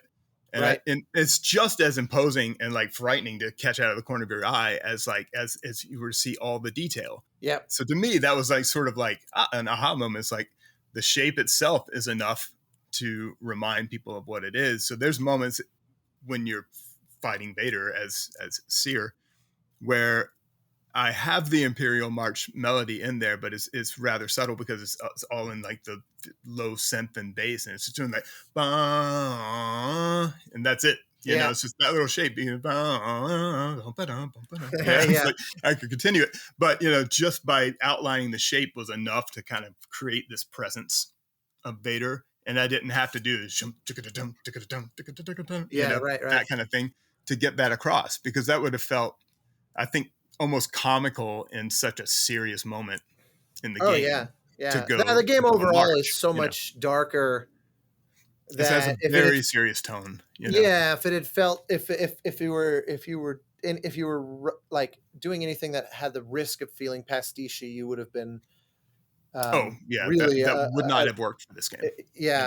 Well, look, man, it's been almost 2 hours. You've been super generous. I do have one more technical kind of in the weeds question that I'm very curious that I've never actually asked you about, because one of the things that I very much appreciate about Steve Schnur, which we heard him say literally today, is that he's opposed to this notion of game composer as a title, that there's just composers, and some do bits of everything, and some really dial in on a given medium or a given form or whatever, but that there's no systemic reason why one ought be defined by certainly the industry that they find themselves working in, never mind a medium. And I heartily agree. I always bristle a little bit when I get referred to as a game composer, though I love games, so I've come to kind of see it as, well, it could be worse. It could be a medium I don't like. Right. Exactly. And it's like podcast composer. Actually, I love podcasts, but I would be a little disappointed if I was podcast composer Austin Wintory, or something like advertising. Actually, that would be the one. I hate fucking writing. I did too. Like that's 3 times ever, and was like never again. Yep. So yeah, that would be the one. Jingle Toonsmith. Yeah. So that said, though, something that I think we can acknowledge is that while the notion of being a video game composer is something that you and I would both sort of reject, working on a lot of games, one comes to appreciate that there are fundamentally different things to think about than scoring to picture or writing concert music. And that if you really deeply understand that, I think you are just bound to have an advantage. And I haven't worked with a single developer that didn't appreciate the fact that I'm a nerd for how we're going to set it up in Wise, and getting deep in with the game mechanics and play testing it and making changes based on our play testing and all that stuff. And they always seem to really enjoy that. And I'm curious because that stuff dramatically influences, at least in my case, how I go about recording, because I need elements to play with. So even if it sounds very traditionally orchestral, it rarely is. Yeah. Now you guys recorded, as far as I'm aware, you're still at Abbey Road recording take number 10 million right now. Yeah, we got close. Holy shit. This obviously aesthetically lends itself to a tutti 100-piece ensemble. Let's go for it. But how do you reconcile that with the technical needs of a game, and not just go and just say, okay, fuck it, we're going to do a session of brass, we're going to do session of string, or even more granular than that. Where did because that is a question I actually genuinely don't know the answer to. Yeah, I mean, it's a really tricky thing to solve with that type of music, because for the audience, I mean, the biggest difference between writing for film and a game, or TV and a game, is that games have no finite timeline for the music, so it has to be interactive, and you have to find ways to make it interactive. Oftentimes with like sort of a stacking, like a vertical layering system, or that kind of thing, and that works really well in most scenarios, but it doesn't necessarily work well for like highly symphonic music that's constantly changing tempo and meter, and it's never in the same key for more than 3 seconds, and it's just like kind of all over the place. So how do you then layer that up? How do you have that music exist without any one element in it not being there? So you couldn't just have, like, for example, the strings only in a Star Wars piece of music. That then you bring the brass in, then you bring the woodwinds in or whatever to like layer it up and like build up the intensity as the player progresses. That doesn't really work. So, I mean, an example is Star Wars Squadrons, another game I scored. I had to really solve for this because it was such an interactive game. Also pandemic. That too, yeah. But ultimately, what we ended up doing is for every single piece of music that I'd write, I'd have to write 3. So it wasn't that I just would write like, one piece of music and then strip elements out to get down to, okay, so now the bass layer is just, low strings and whatever. And then the next is this. Every layer of it had to have the entire orchestra involved. Otherwise it wouldn't sound like Star Wars. So I'd have to write a piece of music that was like, solid, in the style of, like fit Star Wars action cue, and then write another version of that exact same piece of music that using the exact same format. So like, same tempo, same meters, that kind of thing. So the like superimposed right on top of it. Exactly. And then write a low key version of the same piece of music, and then write an even more intense version of the same piece of music. So you'd have layer 1, 2, and 3, and then it could easily switch between those layers, but each one of those layers actually involved the full orchestra. So it was never just a matter of stripping things out or additive subtractive. It was like, each piece was like conceived to fit in its particular vertical space. And so that was how we solved that. And it didn't always work. So you had to like write little transitions, because you couldn't just seamlessly crossfade from one orchestral piece to another orchestral piece. I'd have to write these little transitional elements to get there so that it felt sort of natural to go from one thing to the next, rather than hearing 2 string sections crossfade over each other, when you can actually like hear like phasing or something like that. Yeah, right. Playing the same piece of music, just a different orchestration of it. So I mean, it was a big problem to solve. I mean, with the Jedi series, it's a little less it's certainly interactive, but like the interaction system, particularly in Fallen Order, was not as like so robust as like something like Squadrons, where it was like, because you're constantly fighting, and it could take 5 minutes or it could take 30 minutes to get through this battle. Right. So always having to adapt to that. With Jedi, it's a little more, because it was more story driven. We were able to say, okay, let's just write music for the sake of music, and then like that piece of music ends, let's gracefully transition into another piece that fits this environment too. So we wrote more music than we needed for an environment, so to speak. Right. And then sort of had a pool of music to pull from. Survivor was a bit more interactive than that, but on Survivor, we actually, because we were, quote, modernizing the sound, and we wanted to kind of evolve the sound of what we did in Fallen Order, really push things forward. We wanted a more modern production of it. We actually did stripe everything. So we recorded, all the strings and winds as one ensemble, then all the brass alone. All percussion was like recorded, with this ensemble of 4 percussionists, and each instrument in the percussion section was recorded separately. So we had complete control over that. Oh, wow. That's a full, I mean, that is like the Alan Meyerson. It was the Alan Meyerson method. And granularized the hell out of this. Yeah. Totally granularized the entire thing. And that's really why it works the way it works. I mean, it was sort of Alan's concept in a way too. It's like, we do it this way, I have the ability to do these things and really push the sound forward. And it was a good creative choice bringing Alan on board. Certainly but he even didn't more mix so taking his Fallen advice on Order. that. He mixed Fallen Order as well, but we recorded that completely 2D.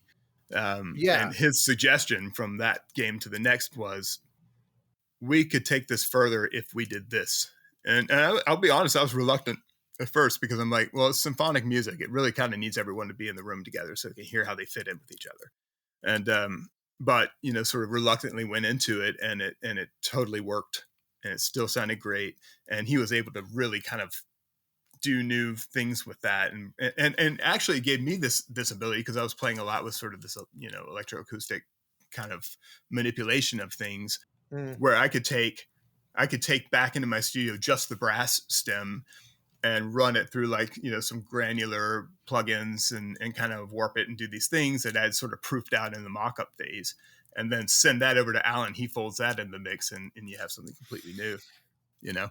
Yeah, So, I love doing stuff like that. yeah. But it's a definite line that is no longer that romantic capital R Yeah. orchestral sound. It's just Right. you abandon that by definition as soon as you crack that seal. And Yep. and 99% of the time, that's exactly why it's the right choice. Yeah, exactly. You know, Yeah, like exactly. Yeah. because it's not a thing that is built to pay homage to that romantic orchestra the way Star Wars traditionally up to this Right. point had been. Exactly. And we still kind of wanted to. So that made it pretty tricky, because it's like, we are taking this modern approach to production, but we still want the result to feel symphonic. Right. So how do you do this, and how do you get best of both worlds? And it was, you know, so it was kind of tricky. The one thing I think typically a lot of composers might do in a situation where you're really striping and layering music is you simplify the elements quite a bit. But that doesn't really work for this type of music. So it's just as rhythmically and harmonically complex as any symphonic music, which made it pretty tricky to record, because, you know, when you're just, you know, a wind player playing by yourself, and you don't understand contextually where you're fitting into this whole, like, very strange harmonic progression, it can be kind of weird, you know, to listen to on its own. You know, it's like, so we have, like, making sure we're giving them context for everything they're playing, and, you know, and even with, like, and to make it feel more sort of cohesive and like a symphonic recording, even like all of the synth elements, rather than just fold them in as a layer, like everything synth in that score is almost as though the synth was just another section in the orchestra, all the way to the point where, like, you know, there's moments where I had written a fugue, and the synth part was actually part of the fugue, you know, so it's like it's actually interacting with the orchestra, like, in a conscious kind of way, Right. like conversational.